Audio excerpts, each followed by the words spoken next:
Welcome to today's presentation. Looksmaxing, nothing new, just repackaged. Over the next few minutes, we're going to explore something fascinating about human nature. You see, Gen Z has this trend called Looksmaxing that's taking over TikTok and social media. Everyone thinks it's something new, a revolutionary approach to self-improvement. But here's the thing, it's not. The desire to maximize our physical attractiveness is as old as humanity itself. Today, we're going to take a journey through history to see how every generation has done essentially the same thing, just with different packaging and terminology. Let's dive in. Before we get into history, let's talk about why we're so obsessed with enhancing our appearance. It's not superficial. There are deep psychological and evolutionary drivers at play here. First, there's social status and mating advantages. Throughout human history, being more attractive has meant better social capital and more romantic prospects. Then there's self-esteem and confidence. When we feel we look our best, we often feel more confident in ourselves. We also can't ignore cultural conformity. We all want to fit in and belong, and meeting beauty standards helps us do that. There's also the halo effect, a cognitive bias where we tend to perceive attractive people as smarter, kinder, and more successful. And in today's world, we're constantly seeking social media validation and comparing ourselves to others.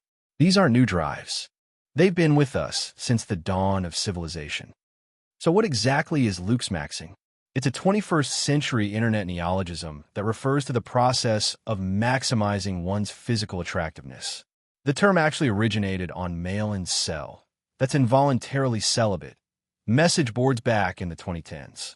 For years, it stayed in these obscure corners of the internet.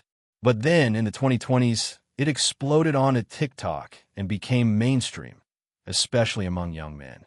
Now, what does Looksmaxing actually involve? It ranges from pretty basic stuff, skincare routines, grooming, hitting the gym, getting a good haircut, to more specialized techniques like mewing, which is tongue posture exercises designed to change your jawline. And in some extreme cases, people are even getting jaw surgery. The spectrum is wide, from healthy self-care to potentially dangerous interventions. And here's what's interesting. Virtually all of these practices have historical precedents. Let's travel back in time. The quest for beauty is literally as old as civilization itself. In ancient Egypt, around 3000 BCE, people were using milk and honey baths, popularized by none other than Cleopatra. The milk had lactic acid, which acted as a gentle exfoliant, while honey was a natural moisturizer. Sound familiar? It's the same concept as modern skincare. Ancient Greece, they were all about olive oil, using it to protect and hydrate their skin in the harsh Mediterranean sun. Ancient China sought a pale, luminous complexion using pearl powder and rice water, ingredients that are making a comeback in modern skincare products. And in ancient India, the Ayurvedic tradition dating back 5,000 years used turmeric and neem for their anti-inflammatory and healing properties. Notice a pattern? These ancient civilizations were doing essentially what we do today, using natural ingredients to enhance their appearance. But here's where it gets really interesting and disturbing. Throughout history, people have been willing to endure serious pain and risk their health for beauty ideals. In Renaissance Europe, pale skin was a status symbol, so people used lead-based face paint called Venetian ceruse. The result? Skin damage, hair loss, neurological problems, and slow poisoning. People literally ate arsenic wafers marketed as safe complexion wafers for clearer skin. Yes, they consumed poison for beauty. Belladonna eye drops, derived from deadly nightshade, were used to dilate pupils and create that doe-eyed look, at the risk of going blind. Then there's the Victorian era, with tight-lacing corsets that could reshape your ribcage and put constant pressure on your organs. And let's not forget foot binding in China, which lasted for centuries and involved breaking girls' feet to fit an ideal, causing lifelong pain and disability. These aren't isolated incidents. This is a pattern. Now let's look at some direct parallels. Ancient exfoliation using milk and lactic acid, that's basically what modern chemical peels do with AHAs and BHAs. Renaissance lead makeup used to create porcelain skin and fill in imperfections. Today we have cosmetic fillers made with hyaluronic acid. Safer, sure, but the goal is exactly the same. Victorian corsets that reshaped the body to create an hourglass figure.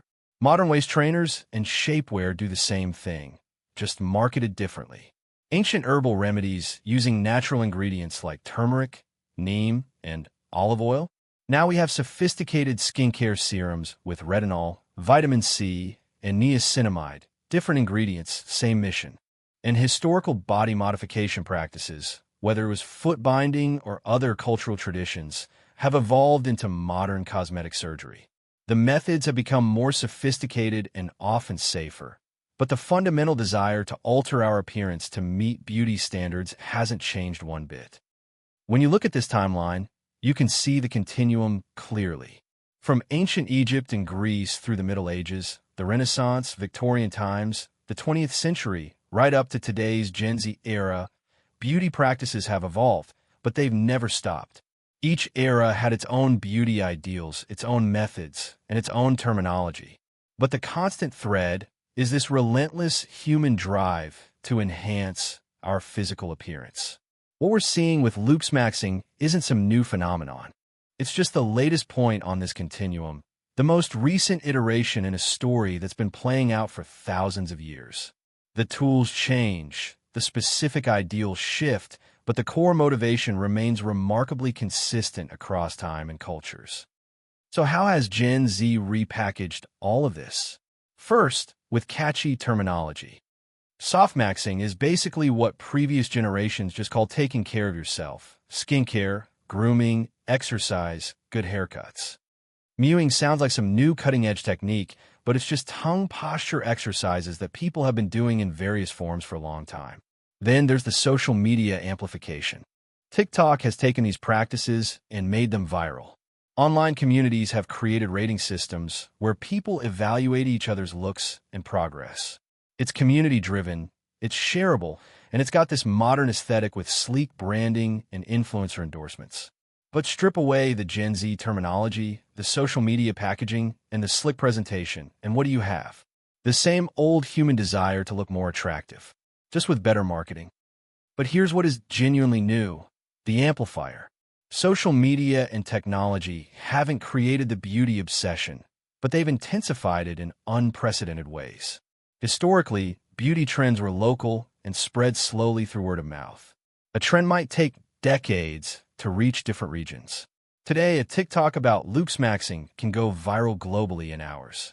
Algorithms push content that gets engagement, and before and after transformation videos get massive engagement.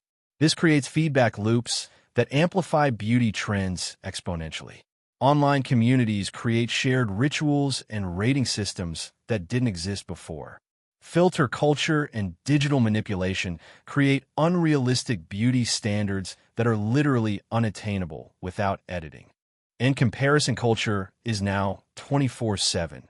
We're constantly exposed to curated images of perfect faces and bodies. The psychological pressure is immense. The underlying desire hasn't changed, but the intensity and reach have been amplified to levels humanity has never experienced before. And this intensity comes with real costs. Throughout history, beauty practices have come with serious health risks. Lead poisoning from Venetian ceruse caused neurological damage and death.